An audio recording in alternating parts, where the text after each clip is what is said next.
Ladies and gentlemen, imagine a tense morning on the 10th. Shocking news spread as Mr. Trump issued an instruction ready to eliminate the new leader of Iran, Khamenei. At the same time, Kurdish rebel forces have chambered their weapons aimed at Iran, waiting for a wave of uprising from within. In another development, France sent a large-scale fleet of warships straight toward the Middle East. Mr.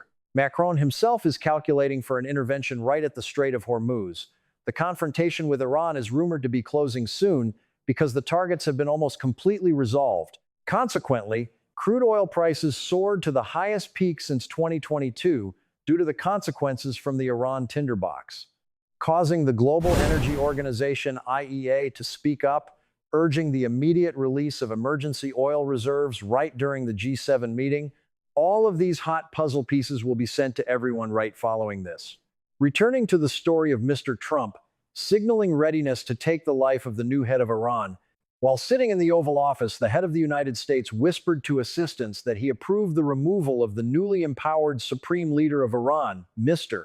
Mojtaba Khamenei, in case this figure shows stubbornness toward demands from the U.S. side. A specific example is the matter of dismantling the nuclear project of this Middle Eastern nation. Forbes magazine this past Monday just brought back the whispers from both those currently working and those who previously worked in the U.S. administration. The issue lies in the fact that the land of stars and stripes now builds an implicit rule for itself, which is taking the life of another country's head without bothering to wait for congressional approval, while simultaneously intimidating the successor if that person dares to argue against their policy. That was the status line posted on the internet by Miss Christine Wood, the head of the advocacy organization Anchoring Democracy. From another perspective, Mr. Trump candidly confessed on NBC that the Iranian side had just made a completely wrong move by putting Khamenei in the most powerful seat in the country. I don't know how much longer this will last. I am certain they have miscalculated. The leader of America further added that discussing the U.S. tightening Iran's oil reserves now is a bit premature, although in his heart he has not at all ignored that move. It sounds simple, but inside it is a whole tangled mess. Now, shifting to the Kurdish armed group preparing to confront Iran, they are enduring hardships while waiting for a tidal wave. The Kurdish armies that inherently hate the Iranian government declared they are not afraid of clashing with the Islamic State, but the problem is they believe the key to overturning the situation must be the uprising of the people of this land themselves. When you cast your eyes toward the hidden rocky cliffs in the Kurdistan Autonomous Region in Iraq, the gunmen of the PJAK group boast that they are more than capable of retaliating if fired upon, although deep down they still hope a boiling movement from the people will decide the game. The top general of PJAK, Simon Moini, affirmed that his troops have chambered their rounds, ready to settle scores with Iranian soldiers if Kurdish land is meddled with. Nevertheless, he insisted that the Kurdish people should claim their own piece of the pie by their own hands without needing the U.S. or any other big players to reach out and support them. PJAK, along with a dozen other Kurdish armed groups, are still stationed on the mountain ranges of northern Iraq. Meanwhile, they are also digging shelter tunnels right in the middle of areas crowded with their fellow citizens living in Iranian territory. The Iranian ruling circles have long labeled these armed groups as terrorists, and for many years, whenever they had a free hand, they launched sweeping campaigns. But as it turned out, under bureaucratic pressure from neighboring Iraq, these military wings had to withdraw and have been much less vocal about weapons and ammunition recently. What makes people wonder is whether these groups truly have enough strength to cast a large net aimed straight at Iran or not. The atmosphere has been getting more suffocating by the day since the Middle East tinderbox flared up at the end of February when the U.S. and Israel bombed Iran, only for Tehran to later rain bombs back down on Kurdish forces in Iraq, claiming they were working as mercenaries for the West and Israel. At the same time, Mr. Donald Trump initially patted them on the back, giving full protection for the Kurds to ambush Iran, but in a flash, he flipped like a pancake and changed his tune. He explained that the Washington Brain Trust did not want the Kurdish faction to open another front at all, because doing so would only make the situation more of a mess. Another formidable figure of PJAK named Amir Karimi whispered that their troops had sat down to signal the U.S. to probe each other's intentions, but in general, carrying guns across the border to attack Iran at this time is unthinkable, because the Tehran side has set up an inescapable trap at the border. In this person's eyes, the key to salvaging the game remains the Iranian people breaking their own cocoons, plus international friends throwing lifebuoys of help, aiming to finalize the long-term goal of molding a democratic country and ousting the current apparatus. But the story doesn't stop there. Stepping onto another chessboard, France pushed 10 warships straight toward the Middle East region. Personally, Mr. Macron is toying with the idea of cleaning up around the Strait of Hormuz. Paris is adding military muscle to this area by deploying a dozen ships, most notably the aircraft carrier group surrounding the Charles de Gaulle, thundering into choke points like the Mediterranean, the Red Sea, and threatening to finalize Hormuz as well. The goal Paris is aiming for is to stand up and shield its allies, while simultaneously keeping the sea lanes peaceful, especially while the two sides, the US, Israel, and Iran, are bashing each other's heads in. While carrying his backpack to visit the Republic of Cyprus, President Emmanuel Macron tried to soothe the country's leadership to make them less afraid, especially after the incident where several drones were shot down while heading straight for the island. Right after finishing the meeting with Cyprus head Nikos Christodoulides and Greek Prime Minister Kyriakos Mitsotakis in Paphos, Mr. Macron slammed the table, affirming that if anyone throws stones at Cyprus, it is considered a slap in the face of all Europe, as a way to nail down the security protection promise for this place. It is worth saying that when the European big players were pushed to the edge of the gambling arena while the US, Israel, and Iran tore each other apart, the Paris government and European friends had to busily find ways to hold on to their own rice bowls. Most worrying is that the fire has spread all the way to Lebanon since the Hezbollah armed faction, the subordinates backed by Iran, jumped into the game. At the same time, the scene of ships being stuck along with the price per barrel of oil surging past the $100 mark has forced Europe to roll up its sleeves and act more strongly to keep the business lifelines from being severed. Currently, the main move of the old continent is throwing the naval campaign named European Shield into the Red Sea, since the commotion of early 2024 intended to shield cargo ships from the Houthi group throwing stones while hiding their hands. Those are several mercenary squads leaning toward Iran, always standing behind and cheering for Hamas in the duel with Israel. Greek Prime Minister Mitsotakis keeps incessantly calling European brothers to be more active in this formation, bringing more ships to sea to prove the whole family is still standing shoulder to shoulder. As for the French house, Mr.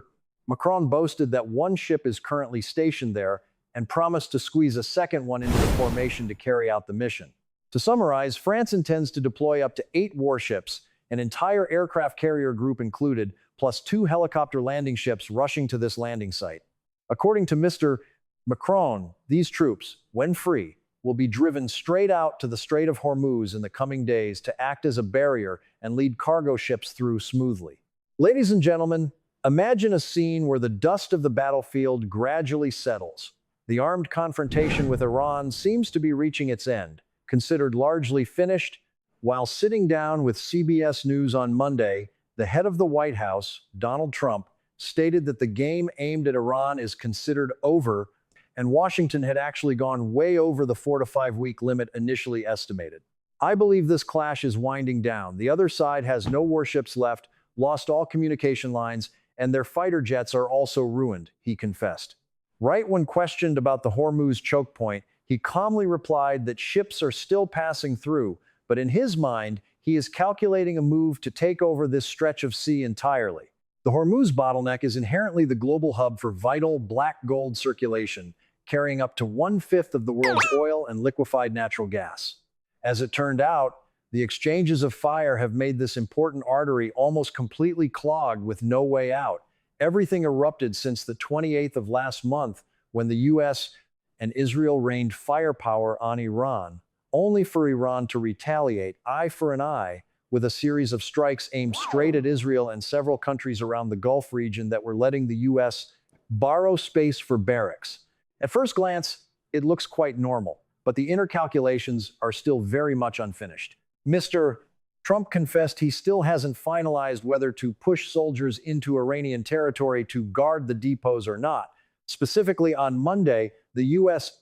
Commander-in-Chief said straight out that it would be a long time before he issued a verdict on dropping American soldiers into Iran to guard the heap of uranium that has been carefully refined over there. We haven't finalized anything about that yet.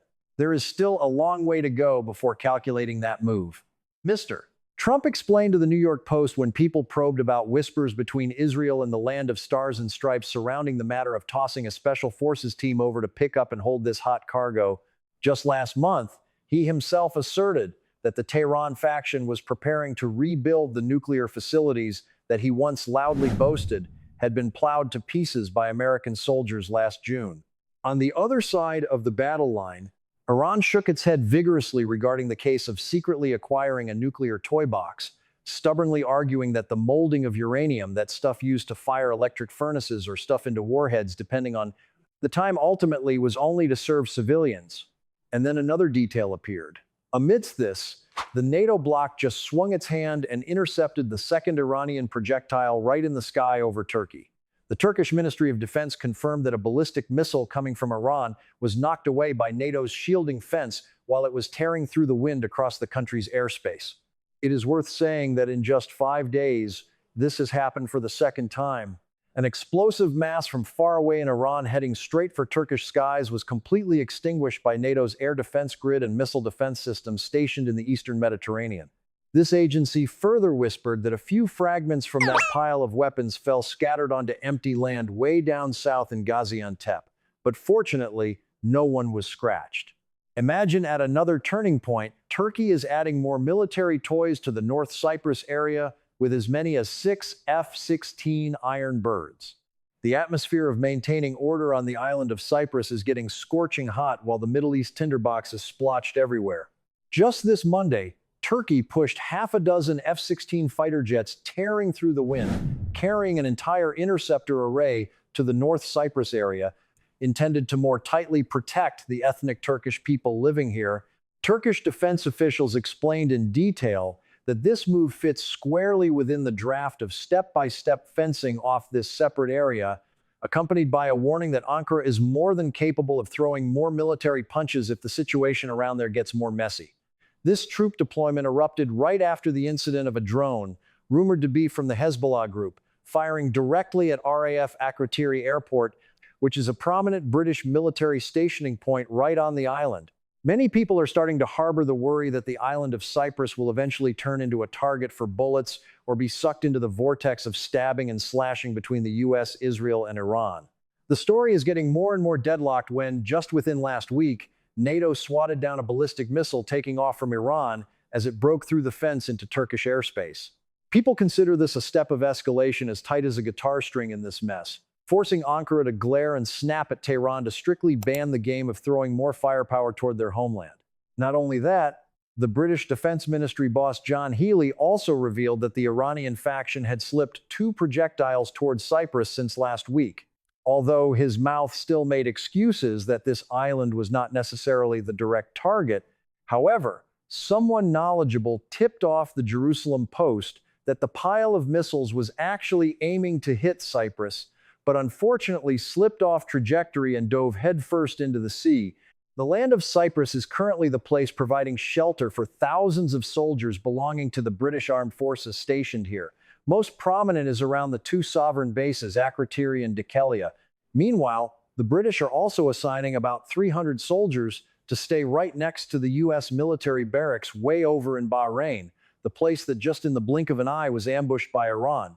It sounds simple, but keeping the lives of that many people safe in these times is no joke. Ladies and gentlemen, when you look at the energy price board now, the market has just witnessed the peak level of black gold since 2022 just because of the gunshots in Iran. Specifically on Monday, each barrel of oil leaped past the 119 US dollar figure. This is a towering level not seen since around the middle of 2022. The worry of goods missing their meals, supply chain disruption is increasing by the day while the US, Israel, and Iran are clashing noisily. As it turned out, the world energy market is also being squeezed in every way, especially while several big players invited each other to lock down oil valves, causing the risk of supply depletion to loom right before their eyes. Right in the middle of a messy price-closing session, Brent crude oil for future delivery added an extra $8.77, corresponding to nearly 9.46%. It pulled straight up to the $101.46 per barrel mark in the late afternoon, according to Standard Time. Meanwhile, the WTI oil line of the land of stars and stripes also ticked up by $7.92, approximately 8.71%. The figure stopped at the $98.82 per barrel level. Going back a bit earlier in the day, there was a time the Brent line surged all the way to $119.50 per barrel, while the WTI line also clung closely at the $119.48 level. People calculated this to be the most terrible one-day leap from past to present since the time the U.S. and Israel invited each other to open fire on the 28th of last month. The Brent line has jacked up the price by about 66%. The WTI line even rose by up to 77%. People in the profession looking through the LSAT system see that the price now is equivalent to the record $147 per barrel back in 2008. It sounds simple, but the consequences behind it are an entire domino chain. The price gap between the Brent order closing next month and the one half a year later has widened to nearly $36, a record battle break since the 2004 mark until now. This situation exposes a truth that the oil market is starving for goods right now. Several traders are willing to overspend just to get fresh goods and real patty, physical delivery immediately. What makes people most wonder at this time is the Strait of Hormuz. The drain cover that collects up to 1/5 of global oil and gas has almost completely had its door slammed shut. Not yet over. The matter of Mr. Mojtaba Khamenei taking the seat of Iran's highest leader also makes many people harbor worries. As it turned out, the populace fears the hawkish faction will continue to tighten power in Tehran while the fire around the house is blaring.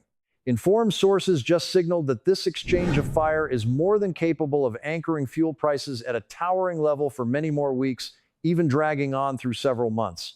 Even assuming the guns and bullets misfire early, the factory machinery is already all in tatters. The circulation circuit is severed, and the shipping lanes are lurked by risks on all four sides. But the story doesn't stop there.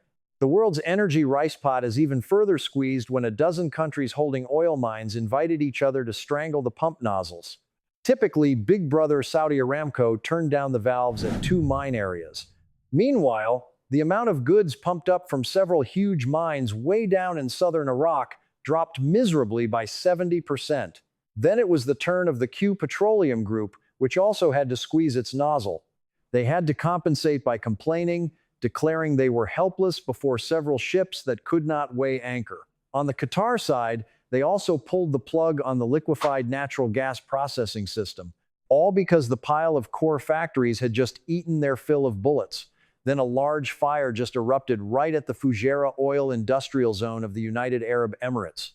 At the same time, the BCO company in Bahrain also screamed out, asking for unconditional surrender. The reason is because the country's entire refinery cluster had just been bombed to pieces. Eldest brother Saudi Arabia also quietly flipped the circuit breaker on the country's largest oil refinery. The incident made the fear of fuel shortages in the common market swell even further. At first glance, it's quite normal, but the fuse has already been lit.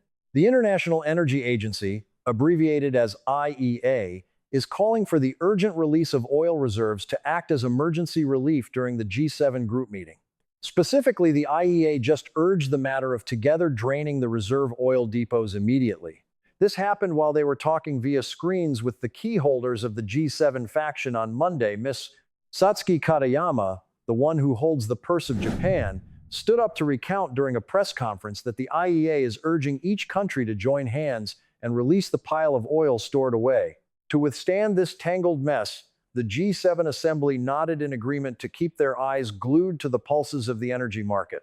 They promised to deploy every trade trick necessary to supply blood to global goods, naturally including the opening of several reserve oil barrels. Ms.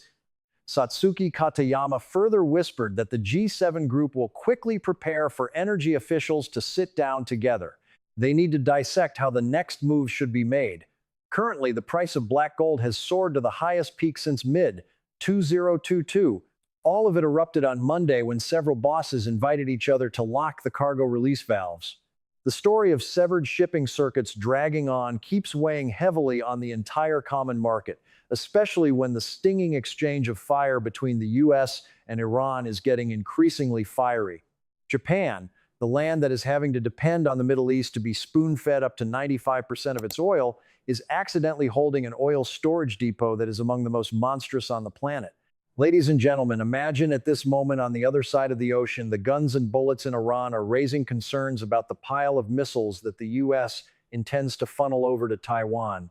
When you look at the military deployments spearheaded by the US firing into Iran, what makes people wonder is that the ammunition depot will be depleted swiftly.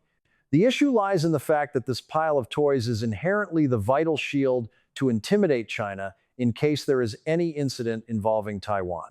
As it turned out, the Taiwan side is also desperately finalizing more orders for weaponry from Washington in order to add more to its suit of armor.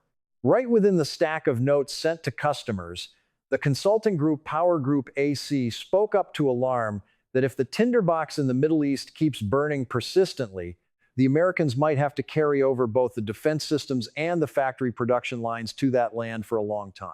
That easily makes the Washington side delay pivoting to concentrate strength back on the Indo-Pacific side, right at the place where they are trying to flex their muscles to scold the military power of China that is swelling day by day. It sounds simple, but inside is a whole tangled mess. The Center for Strategic and International Studies pulled out calculators and estimated that U.S. soldiers have scattered about 2,600 projectiles of various types just to bash nearly 2,000 targets. And that was only within the first 100 hours of firing. At the same time, the Chinese top brass still quietly adds more military muscle by stuffing 7% more money into the defense budget. This case was just announced at the session of the National People's Congress. Beijing officials from a long time ago have thumped their chests, claiming the land of Taiwan belongs to their house, but the government over there, along with the majority of citizens on the island, keep shaking their heads vigorously at this matter. Stepping right into the office of the Sasakawa Peace Foundation, Director Kazuya Yamamoto, who specializes in strategy, spoke up saying that the U.S. faction overspending on guns and bullets for this deployment could easily cause a shortage in the home army's reserves, including the portion shared for the troops under the Indo-Pacific Command, if this case keeps lingering. This person tapped the table and asserted that at that time, the matter of urgently adding more goods and expanding the weapon-making factories will become a matter of survival. And then another detail appeared. Several big bosses on the U.S. side again hurriedly reassured public opinion that the stuff in the warehouse is still more than enough to shoulder this entire round. The deputy boss in charge of the policy sector of the Department of Defense, Derek Chollet, took the stage to recount that our house is rolling up its sleeves to clean this case up ourselves. Simultaneously, the head of the Pentagon also thumped his chest to guarantee that the toy box of fighting and defense of the land of stars and stripes has enough strength for this country to fire bullets until it feels like enough. However, the Power Group Asia Group gave a reality check when warning that this kind of fierce killing game easily jams the gears of the production and delivery lines for several types of ammunition and interceptor systems that are in high demand. The Taiwan side is now holding a backlog of weapon orders from the U.S. clogged up to over $20 billion altogether because the production workshops of several U.S. contractors over there are unable to keep up. This delay in delivery easily ruins the security blueprints of Taiwan, dragging in a mess of noisy domestic arguments about money for defense. Several experts analyzed and drew a vital point for the allies with the U.S. in Asia. They must take initiative to care for self-defense, especially the matter of expanding workshops to mold bullets and missiles at their home yard instead of passively waiting for the pile of goods from Washington. These few lines of news just now have also pulled the curtain to close the story that we wanted to tell everyone today. Thank you, ladies and gentlemen, for staying to listen to us chat. Wish everyone a new day full of inspiration. As for now, we wave goodbye and see everyone again in the next stages. And if you find these developments noteworthy, don't forget to leave a few lines sharing your perspective below.